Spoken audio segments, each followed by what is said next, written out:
Assalamualaikum warahmatullahi wabarakatuh. Jumpa lagi dengan saya di channel YouTube Hakim Lawyer. Kali ini saya ingin memberikan edukasi perihal yang terjadi di masyarakat Indonesia bahkan di dunia saat ini, yaitu tentang pandemi COVID-19. Namun saya di sini akan membahas perihal efek daripada COVID-19 yang dialami oleh saudara-saudara kita atau teman-teman kita terhadap pemutusan hubungan kerja yang dilakukan oleh perusahaan mereka masing-masing. Yang jadi pertanyaan daripada rekan-rekan atau saudara-saudara kita yang di luar sana adalah, tepatkah pelaksanaan pemutusan hubungan kerja di tengah-tengah COVID-19 tersebut?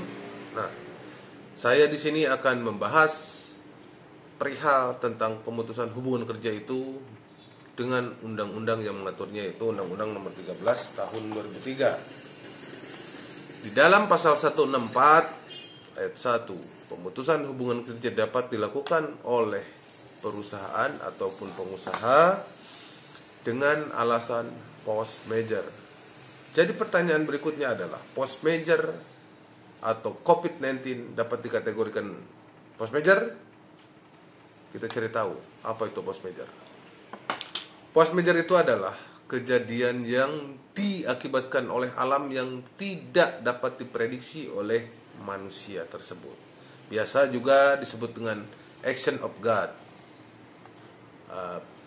COVID-19 bisakah dikategorikan dengan post major tersebut? Itu masih debatable. Namun di sisi ini saya tidak akan mengupas tentang COVID-19 itu masuk ranah post major atau bukan.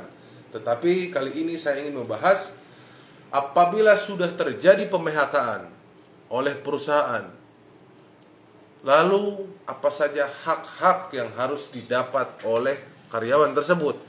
Hal itu sudah diatur di pasal 156 ayat 4 atau ayat 3. Silakan saudara-saudara yang telah mengikuti channel YouTube saya bisa dibuka di Undang-Undang Nomor 13 Tahun 2003 pasal 156 ayat 3. Lalu apalagi atau apa saja yang harus dilakukan apabila COVID-19 itu betul-betul hanya menjadi alasan daripada pengusaha tersebut atau perusahaan tersebut.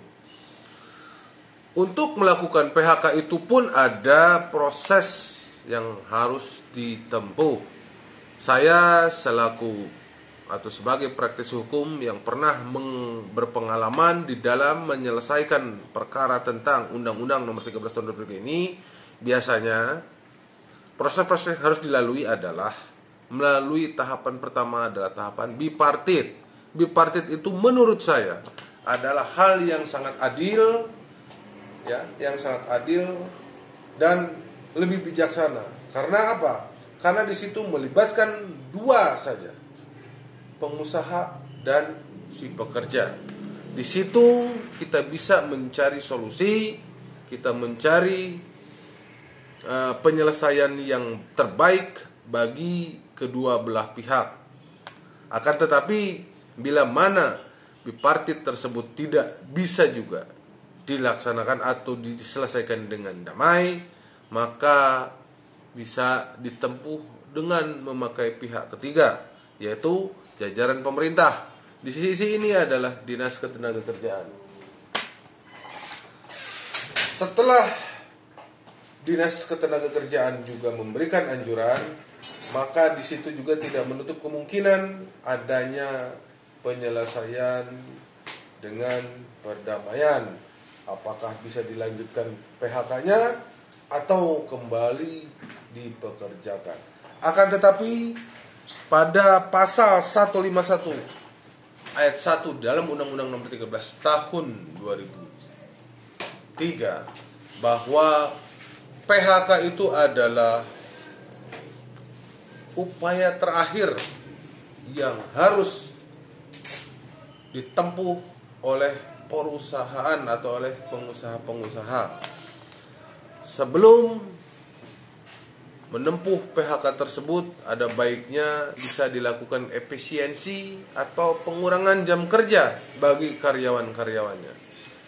Apabila hal itu sudah dilakukan, maka PHK menjadi ultimum remedium atau obat terakhir untuk menyelesaikan hubungan antara perusahaan dengan karyawannya.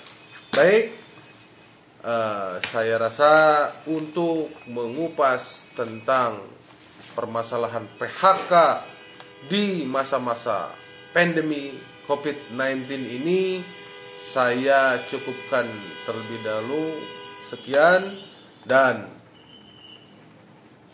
ikuti terus channel YouTube Hakim Lawyer yang memberikan edisi hukum, edukasi hukum tanpa membayar sekum. Akhirul kalam, wassalamualaikum warahmatullahi wabarakatuh.